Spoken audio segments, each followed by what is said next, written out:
This is Joanne Vitali. Welcome to How to Have the Conversations That You've Been Avoiding. I am the founder of Vitali Workshops and Coaching, and I've been in business for about 18 years now. And I want you to know that over those 18 years, I've created a treasure trove of information with experts that I've gotten to know and books that I've read and workshops that I've done for corporations. And I'm opening that treasure trove now to you all, and I will be doing that over the next several months with lots of different workshops that I'll be providing to you for free so that you can get to know me and know what I've got to offer you. And so I'd like to point out that this information that you get today and that you'll get in all these workshops that are upcoming has been carefully culled by me. I read all the books out there. I attend other people's webinars. I do all those good things. And I want you to know that I will select only the best for you and only what is useful and is actionable. I have to say that a lot of what I see out there, a lot of the books that I read, I mean, I would say close to 90%, I'm pretty critical, is just not really useful and not really actionable. And I want you to be able to take what you get today and really walk away with something that you can use.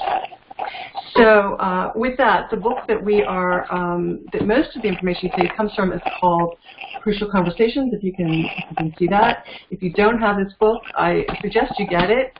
It's got a lot more examples, a lot more detail than I will be able to go into in our hour today.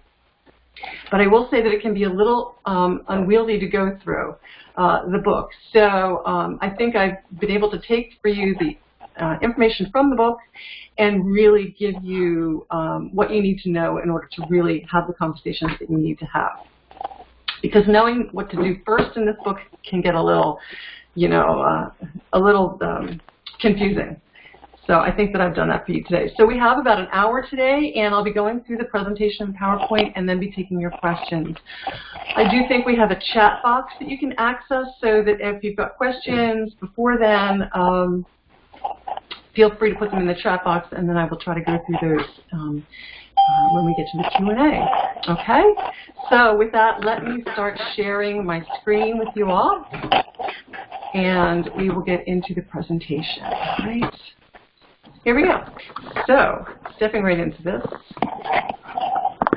The takeaways from today that you'll get are a couple of things. One will be to know how to avoid the conversation detours, how we screw up these conversations, basically, and how other people will try to screw them up.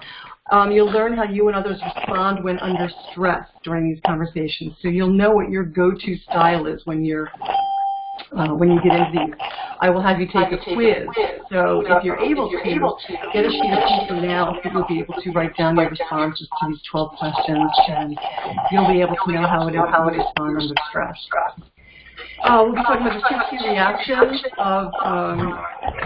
are not good, and how to look for those and how to correct those during the conversation, and 3 specific tools to help you navigate these conversations so you're able to have them with a little less stress. What kind of conversations do we avoid? We avoid the conversations where the stakes are high, where if we have those conversations, it could significantly alter our relationship. Perhaps we need to have a conversation with the boss, and we're worried about what will happen with our relationship with our boss. That's really high stakes. Or with family members. These can be very difficult ones to have. Or conversations where we've got opposing opinions, so you know that the other person thinks differently than you do, and that can be really scary.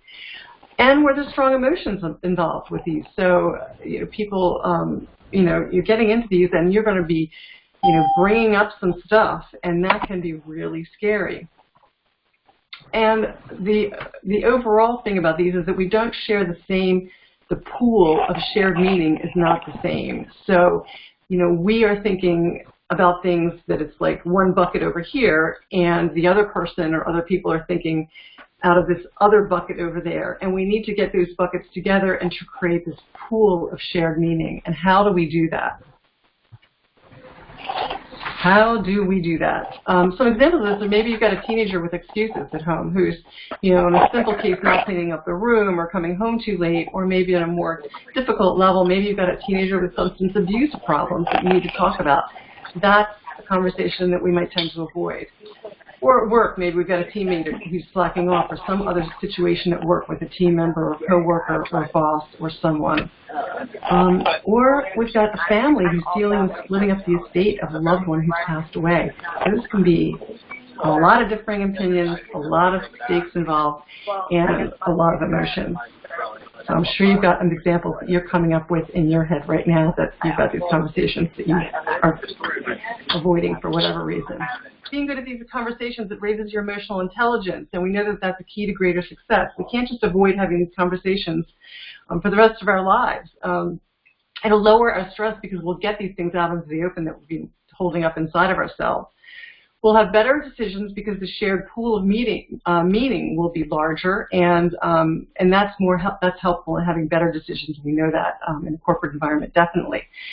And finally, most people that I coach are managers already, or even VP levels and up. And the higher you go in an organization, the higher your role, the bigger your role, you're going to encounter having to have these conversations. So you better be able to learn how to handle them at some point. All right. So with that, where do we begin? Let's go to step one, right? Step one is, come on, start with the heart. You've got to get yourself straight before you get into these conversations. And this is the hardest part and the most important part of having these conversations. You've got to go in with your intentions clear as to what you really want for yourself, for the other person, for your relationship as a whole. And to look at, do I want, as an example, people to be able to talk freely and openly?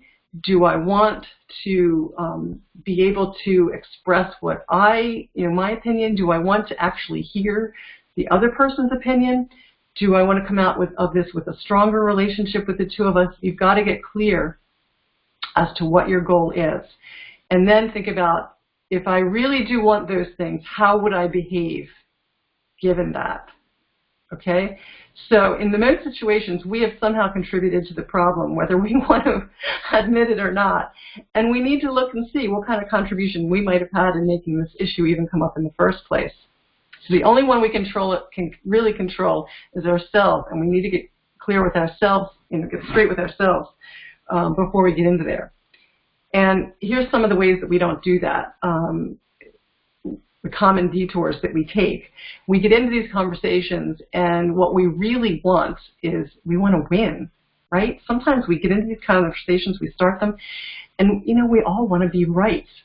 And we have to think about, is being right what really matters here, or are there other things about our relationship that we want to really take into account? Maybe we just want revenge. Maybe we want the other person to know that they're wrong, or admit that they're wrong, right? We want them to squirm a little bit, perhaps. And we've got to be clear, if those are our intentions to get in, well then, we can expect some possibly nasty things to happen during these conversations. So we need to clear this stuff up in our own head before we get in there. Or finally, maybe we're avoiding the conversation altogether because we want peace so much. We want to maintain what we're thinking is the status quo of, really you're operating under a low level of misery, but you're thinking it's going to be worse if you somehow dredge it all up. So what you want is peace as opposed to even bringing stuff up. So those are some of the ways that we detour or screw up, frankly, the conversation before we even get into it, because our ultimate intention might be really that we just want to win, or we want revenge, and we want the person to squirm. So we've got to get that kind of stuff straight in our head before we get in there. Okay? So why do we have these conversations, right? Our human nature is to back away from discussions we fear they're going to hurt us and make things worse. I mean, we've got good reasons that we have to not have these and to avoid these. And my message with this number one of starting with your heart is that you need to do some homework and set up and prep before you have these conversations. And that's one way really that a coach can really help you, is because a lot of times, a lot of what I do with my coaching clients is to talk through the conversations that they need to have and really role play and practice some of those, because they can be They can be hard for us to have, and it's helpful to have somebody walk through those for us. So if you don't have a coach, if you can get somebody to actually help you walk through some of these with some of the planning tools I give you, that would be a great thing to do. So how do we begin? The acronym that they use in the book is called STATE, STATE. You can see that in the purple letters down on the left here. And when we've got a tough message to share and when we're so convinced of our own rightness, we might push too hard, right?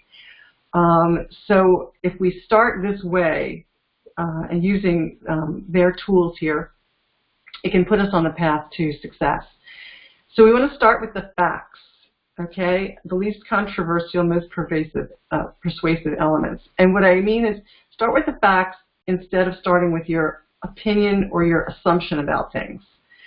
So don't start with your story about what happens. That's step 2 here.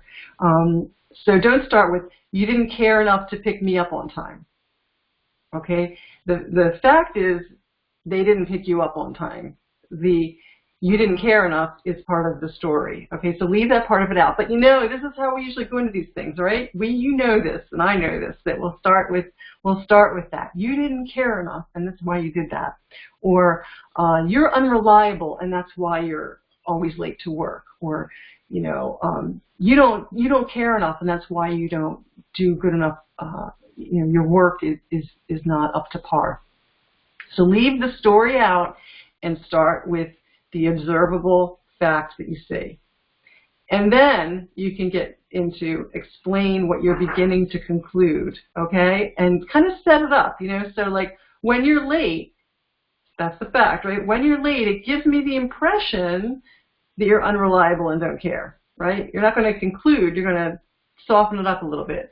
If you're talking to your boss, you could say, when you check on my work, frequently, I get the idea, you know, that you don't trust me, you don't trust my work, and then you ask, is that the case? That's the ask for, you know, is that the case? You move into asking for their thoughts, their facts, their stories. So you talk about your facts, you talk about how that affects you, and then you ask for their facts, you know, what are your thoughts? How do you see it? Do you see it differently? Am I wrong somehow? And you're talking tentatively here. You know, don't say it's obvious that blah, blah, blah, blah, blah.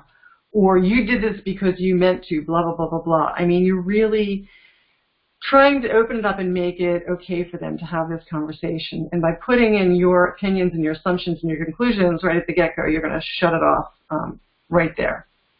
Okay? So some of the ways you can soften it up are things like, you know, it seems to me that, blah, blah, blah, blah, blah, in my opinion, blah, blah, blah, blah, blah, or I get the impression of, that kind of thing.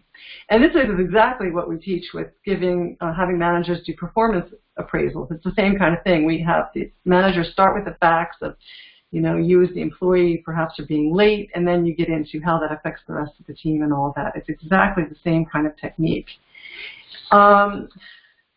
But even with the best intentions and all this planning and all this setup that you do, things don't always go as you planned, right? So even with all this, especially if you're bringing up something that you know is an emotional issue that's important to both of you all, it could definitely go south right at the get-go. And we'll talk about exactly what that looks like, that not going well. But basically, people will get defensive and fire back, right? And when they do that, they're not feeling safe. Safety is definitely at risk, okay? And when people feel unsafe in these conversations, you know, you get uncomfortable, you feel like you're being attacked somehow, you feel like if the person doesn't have your best interests at heart, you go into one of two modes. You go into silence or you go into violence.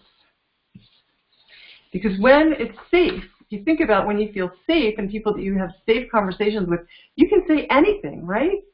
You feel like you can say anything. You can share your soul and it won't be judged and you won't be attacked and there's no downside. And that's what we're looking for, is to have that feeling of safety. And in a course I took, a 6-month course called Conversational Intelligence, where we looked at the neuroscience of this. What happens when we go into feeling unsafe is we get into that fight and flight mode. The cortisol increases, the oxytocin, which is the good feeling chemical, decreases, and also the blood in our brain retreats from our prefrontal cortex, which is where our decision making happens, and it goes back into the more reptilian and primitive parts of our brain, and we literally cannot think as well. So decisions are not going to be as good. The options that you come up with for how you could possibly remedy this are not going to be as good. We really need to feel safe and promote safety when we have these conversations. So how do we know that this is happening, right? This silence or this violence, and we move into these unsafe states. You're going to be looking for this, and I'm going to give you some specific symptoms to watch for so that you can know exactly when your conversations start to turn unhealthy. And when they start to turn unhealthy, then what it is that you do. And some of this, of course, is to understand what's your style under stress. So that if you can understand how you react, then you'll be able to then see this in other people. So let's get into, we're going to take a quiz. So hopefully you've got a pen and paper. If not, I'm going to send out a link. You can also take this test online, and I will send a link to this. But it's pretty short. It's only 12 questions. Just keep track of, for each question, whether this is a true or a false for you, a yes or a no. So before we get into the questions, think about a relationship or a conversation that you've been avoiding, and some tough circumstances, some tough conversations that you had, and think about those as you think of the answers to these questions. So let's look at this. Number one, at times I avoid people that I'm having problems with. Yes or no? I've been putting off returning phone calls or emails because I don't want to deal with someone. Yes or no? Sometimes when people bring up a touchy issues, I try to change the subject. Yes or no? With stressful topics, sometimes I hold back rather than give my candid opinion. Okay, here's the next 4. Rather than tell people exactly what I think, little typo there, sometimes I rely on jokes or sarcasm. When I've got something tough to say, I'll offer insincere compliments to soften the blow. Do you do that? To get my point across, I sometimes exaggerate my side of the argument. Number 8, if I seem to be losing control of conversation, I might cut people off and change the subject and bring it back to where I want it to be. Number 9, when others make points that seem stupid to me, I sometimes let them know without holding back at all. When I'm stunned by a comment, sometimes I say things like, give me a break, or that's ridiculous. Number 11, sometimes when things get heated, I move from arguing against others' points to saying things that might hurt them personally. 12, if I get into a heated discussion, I've been known to be tough on the other person, who might feel a bit insulted or hurt. So jot down your responses to those, and we'll find out later which style. Save your answers, and we're going to talk some more about silence and violence so you can know how your results work. Let's talk about silence. Now, there's 3 ways that people go into silence. The first is called masking, and that's your basic sugarcoating, sarcasm, and understating, right? All those good things. So saying things like, oh, it's not so bad, everything will be okay, it's not that big a deal, understating the problem.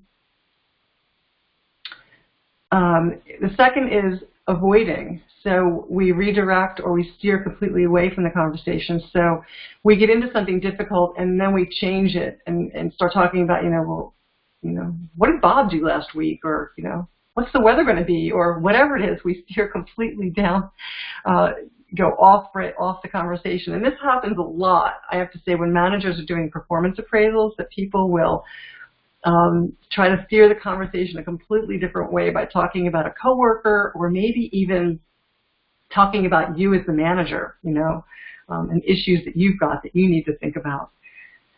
So that's the avoidance one. And the third is actually withdrawing. And this is really easy to spot because the person will just shut up. So maybe you do this. I know I do this. I will just stop talking. I just won't even know what to say.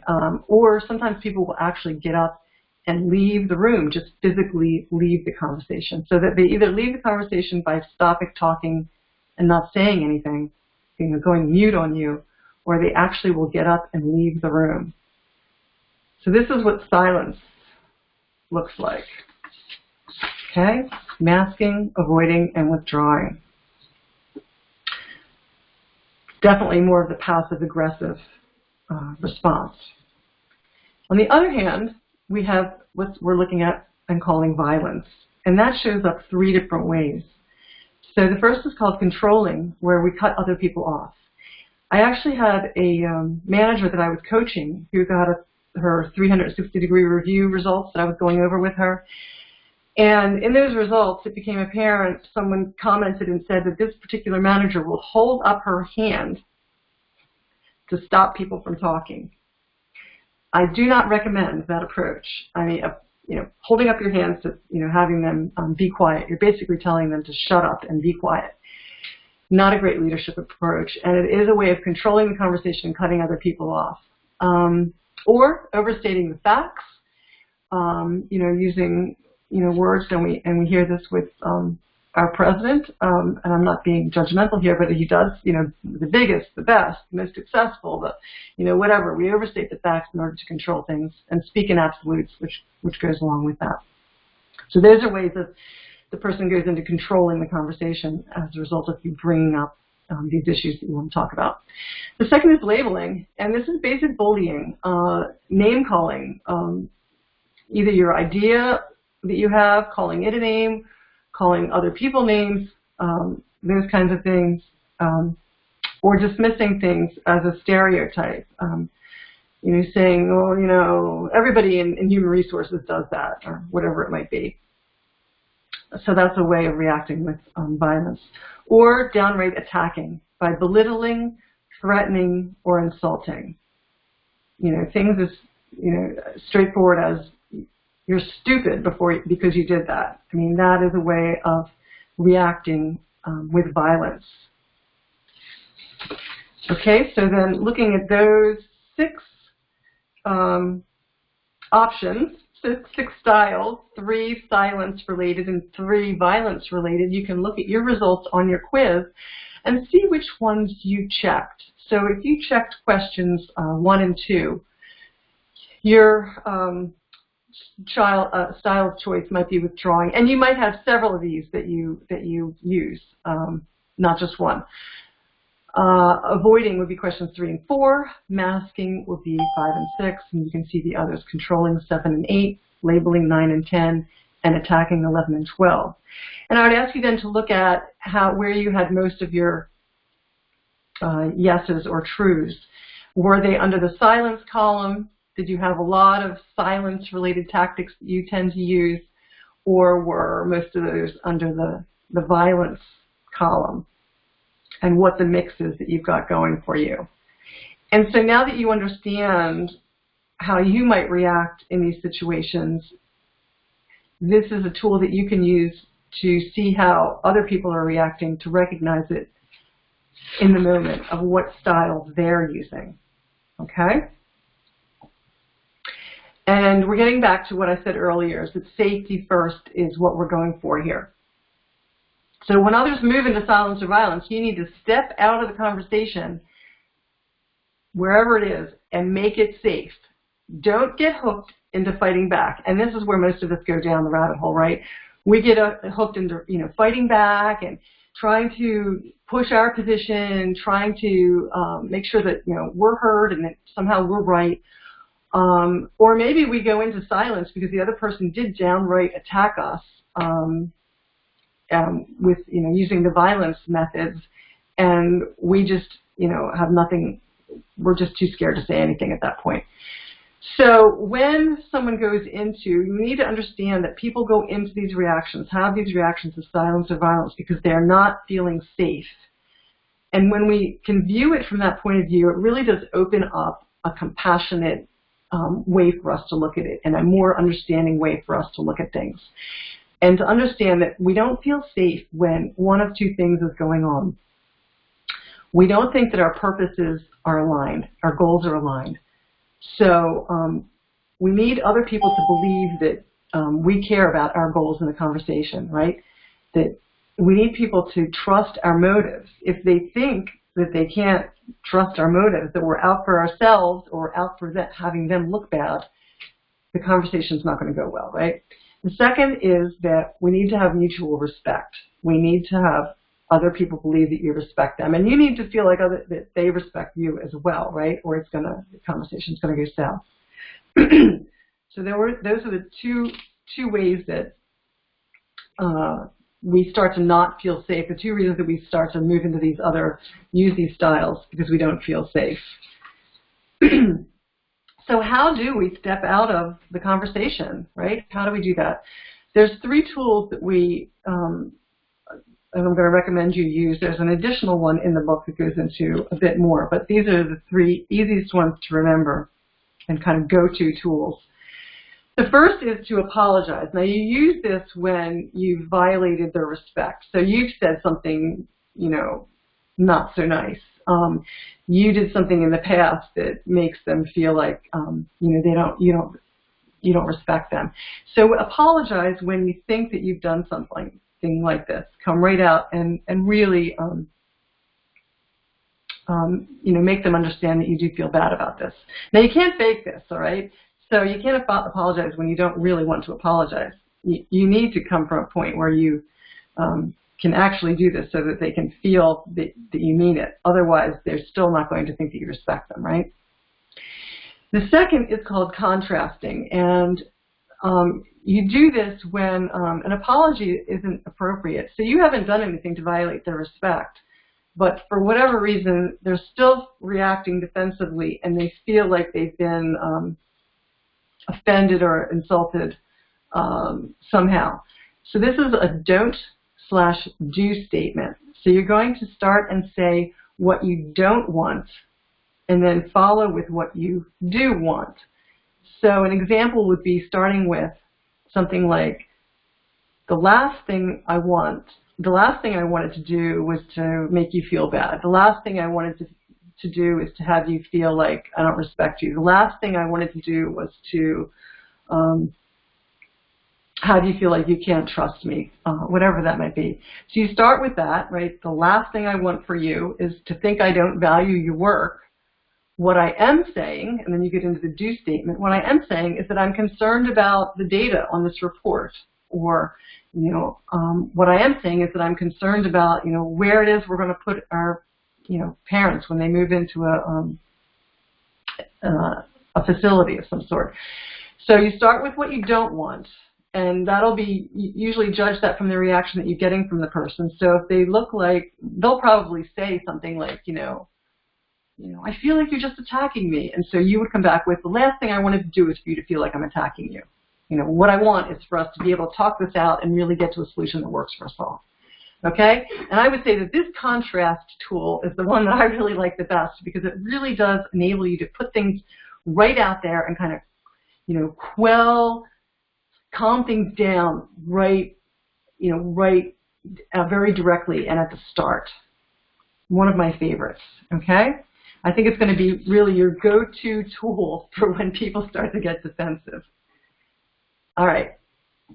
Tool number 3, you're going to go back to mutual purpose. Okay, when you're stuck in a battle of wills, like one person, you want the answer to be this answer over here, answer A, and the other person wants to be answer B.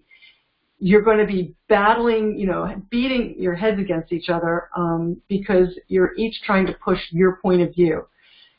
So instead of focusing on the solution or the what, start focusing on getting to the root of why they want that solution, talk through why they think that solution is the best solution, right?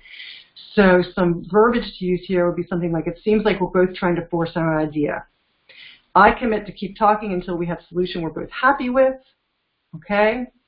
So you put that out there, really put out that, your intention is that you talk this out until you've got a solution that works for you both.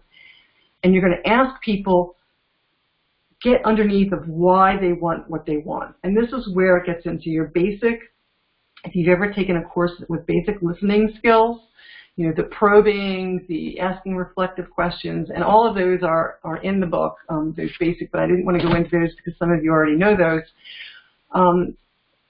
Get into asking those probing questions and ask, well, why is it that you want what you want, and what would that do for you, and how would that look?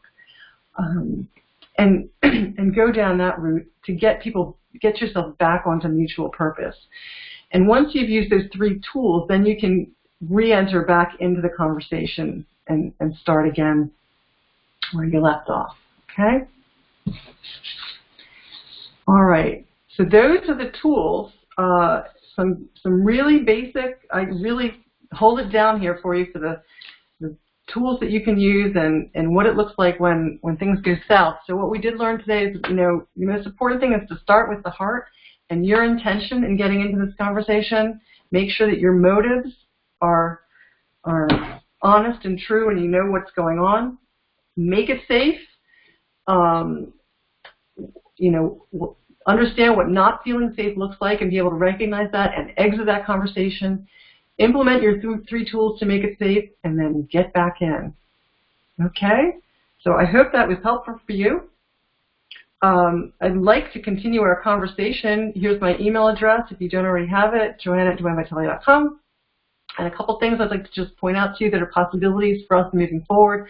One is I'm going to be continuing to do these webinars, of course, and I will put them up on different channels. One that I like to use is my Geek Girls Facebook group. If you want to join that, please let me know. And also I'm going to be starting something I'm calling Wisdom Circles with small groups of women of, say, 5 to 8 at the most. And starting that in August, I'm going to be having 45-minute calls, probably weekly at the time, either during the day or after the workday. And these will be free during the beta session. I'll probably do at least 3 or 4 free beta calls and see how those goes. And if you're interested, then we will set up permanent groups, really support groups and groups where you can get some coaching and learn from other women and get some of your problems answered on a more intimate level than you normally get, and in a more distanced place than you might get where you have to talk to people at work or, your spouse. You'd be able to get that wisdom from the group that's a little more distanced to give you that different point of view. So that's out there. And if you want to talk about anything like ideas that intrigued you, whether coaching might be good for you, whether you might like me to speak at your group or your company or do a workshop, just put 320 in the subject line and I'll get back to you, okay? So now I'm going to open it up. Sarah is saying, thanks for your insights. I'm interested to hear your perspective on how to handle a situation that seems to be stuck in a repeat and you've had the same conversation over and over. Interesting. So that sounds like a butting your head situation, huh? Or does the person keep offending? I'm wondering. And Sarah, if you're able to chime in here, please. I think you're unmuted. Yeah. Can you hear me or not, Joanne? I can. How are you? I'm good. Thank you so much. This has been incredibly helpful. I'm very much interested now to get that book and read it. Yeah. My question is, I have a team member very much. You kind of had the same conversations, it feels like over and over, almost the same conversation each week around, some of the challenges I think we're currently facing in our business and some of the potential solutions. And while very much as a project team we're aligned to that approach, it's taken us kind of a bit of time to get other leaders and support enrolled to do that. And so one of the things I've kind of struggled to balance is that conversation with that specific team member who doesn't really feel like we're going fast enough. And so very much when I was kind of looking at, those different response items. She very much has the, I think, avoiding and controlling side when you have that discussion. But I mean, really, it does feel like we're stuck in repeats. I'm just really interested to get your perspective on kind of what's the best way to almost break that cycle and really take that next step forward so you can continue working as a team together. Mm-hmm. So your goal would be really to have her, have them be more bought into the process and be a more contributing team member, or buy the idea? Very much so. In moving past a lot of the historical actions that's gone on at the company, and more so looking from a kind of futuristic perspective of, okay, I get that happened in the past, but let's kind of move forward and do something different with the project. Mm-hmm. Okay, so it would be interesting for you to try some of the tools, knowing now that that her response is where she falls in the silence and violence, which one she's using. And then I would specifically, call out exactly what it is you're looking for and say, I would really like whatever it is, however you want to phrase that.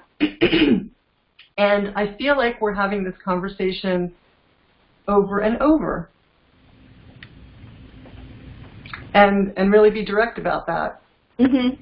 This is what I'm seeing. And going back to that state model, here's what I'm seeing. We're having this conversation, we've had this conversation before, and now we're having this conversation again. And this is how this makes me feel, or this is how you think it affects the team, right?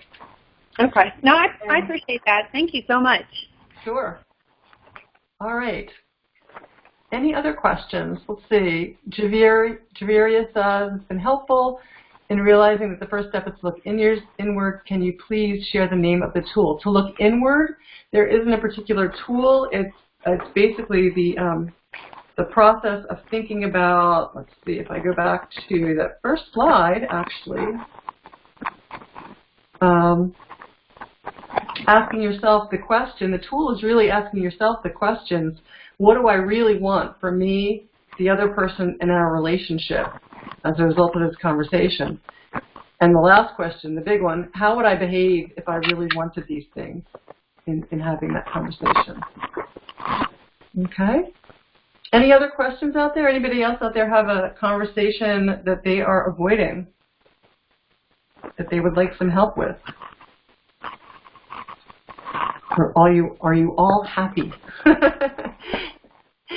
You've got no loose conversations out there. You've got no underlying stress with people at work or at home.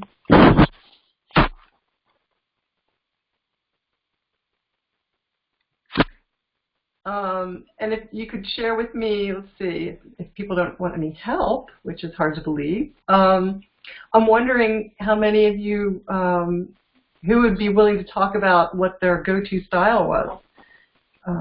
Did they find themselves more of a silence person or more of a violence person? Anybody willing to share that?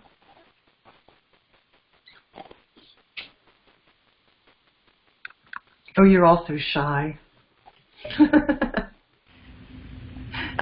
I'll share, Joanne. This is Sarah Kroback again. I'm very much going through those questions, was kind of chuckling and laughing relative to, especially on the silent side. I'm very quick to, I think, either kind of just dial down and let the other person have their time and be silent, but also help to, I think, provide some additional compliments or redirect the conversation. So it's very helpful, I think, for me to just kind of have some introspection on how can I be handling that conversation a bit differently to get to a different end result, which might, in fact, really help me as well with the specific conversation I'm having with the team member on how I've handled it in the past.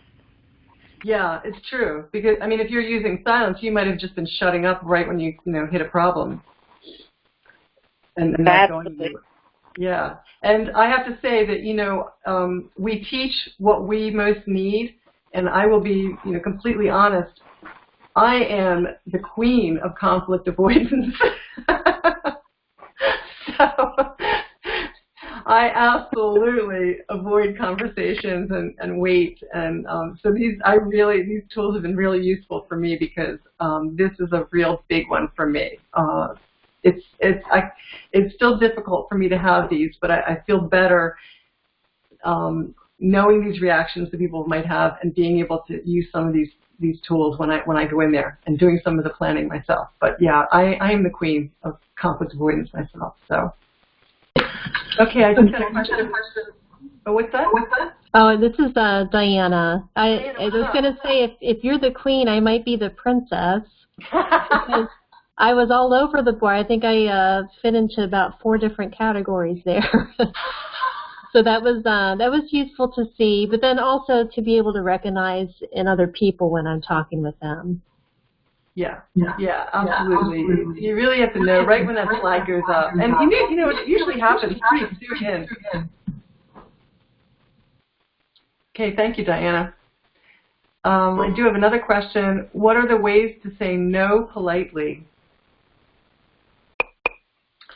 Saying no is such an issue, especially for us as women. We're, taught to be likable and go along and not rock the boat, not raise these kinds of issues. And it depends on what the situation is that you need to say no about.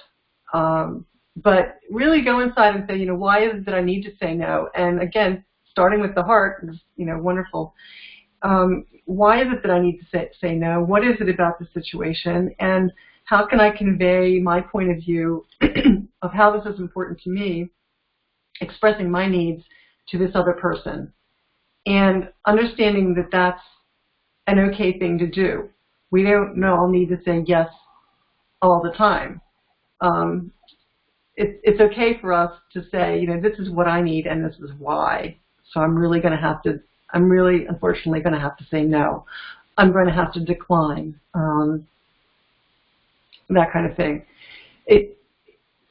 You can very easily politely say no. The issue that we have is that we feel so bad saying no. And so getting clear with yourself about why you do need to say no and why this is important to you will help you to say no. I hope that was helpful. Any other questions? I'm going to give you a count to 5 here. All right, well, I thank you so much for attending, and please get in touch with me. Let me know how this went for you. I'm seeing some things in the chat box that are very nice, and I will send you out the link to the recording as well, I believe, just so that you have it in case you need it to refer back to, and you'll be able to see the slides on that and all that good stuff. All right? So thank you so much for being here with me to kick off the first of what I hope will be a series of webinars. If you have any topics that you'd really like me to address in a free webinar, please let me know, and I will do that. All right. Thank you so much. Have a great rest of the day. Bye-bye, you guys.